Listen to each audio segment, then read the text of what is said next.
Halo, apa kabar? Kali ini kita akan bahas tuntas sebuah krisis kesehatan global yang mempengaruhi jutaan anak di dunia. Dan kita juga akan lihat ada satu solusi yang luar biasa ampuh untuk melawannya. Oke, kita langsung mulai ya. Coba lihat angka yang gede banget ini. 300 miliar dolar. Itu tuh perkiraan kerugian ekonomi global setiap tahunnya karena rendahnya angka pemberian air susu ibu atau ASI. Tapi kerugian dari sisi manusianya, wah itu jauh-jauh lebih besar lagi.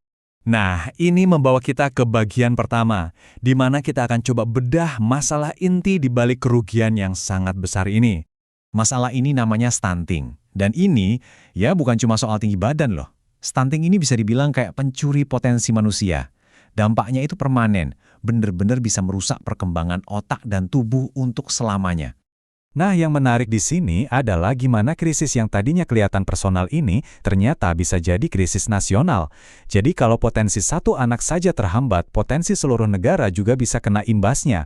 Dan ini ngaruh ke masa depan kita semua.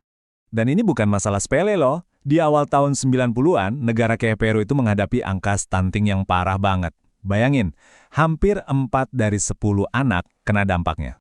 Sama juga ceritanya di Thailand, di mana 1/4 dari semua anak balita mereka mengalami kondisi ini. Kalau di Brasil, wah, angkanya lebih ngeri lagi. Ini jadi sebuah tantangan kesehatan masyarakat yang super besar buat negara itu. Oke, jadi kalau itu masalahnya, solusinya apa dong? Yuk kita lanjut.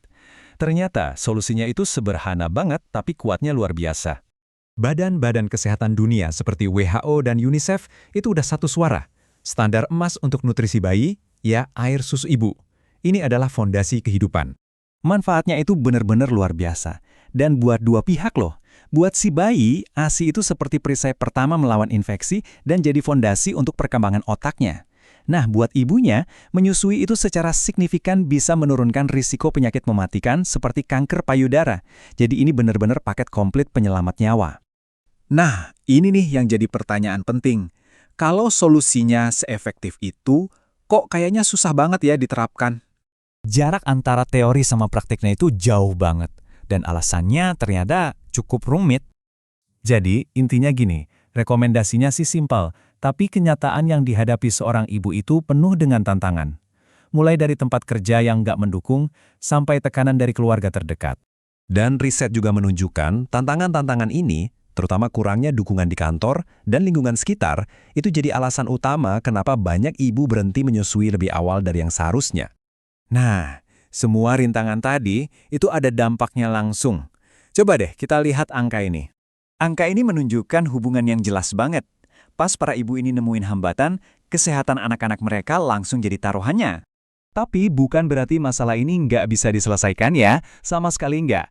Banyak negara sudah membuktikan kalau keberhasilan dalam skala besar itu sangat mungkin dicapai. Ingat kan angka stunting di Peru yang tinggi tadi? Nah, dengan menjadikan ini prioritas nasional, mereka berhasil menurunkan angkanya secara drastis, hanya dalam waktu kurang dari 1 dekade. Thailand juga sama, salah satu kisah sukses paling awal.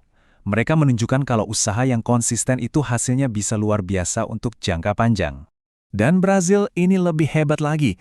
Mereka membuktikan kalau kemajuan itu bisa dicapai bahkan di tengah komunitas yang paling miskin sekalipun, dan berhasil menutup kesenjangan kesehatan secara drastis. Negara-negara ini tuh nggak pakai satu resep ajaib, tapi mereka semua punya prinsip-prinsip dasar yang sama untuk mengubah kebijakan jadi kemajuan nyata. Kuncinya ya, kerja bareng dari semua pihak. Jadi kesimpulannya jelas banget ya, walaupun menyusui itu urusan personal, tapi memastikan para ibu bisa berhasil, itu tanggung jawab kita semua loh. Anggap saja ini adalah investasi untuk masa depan kita bersama.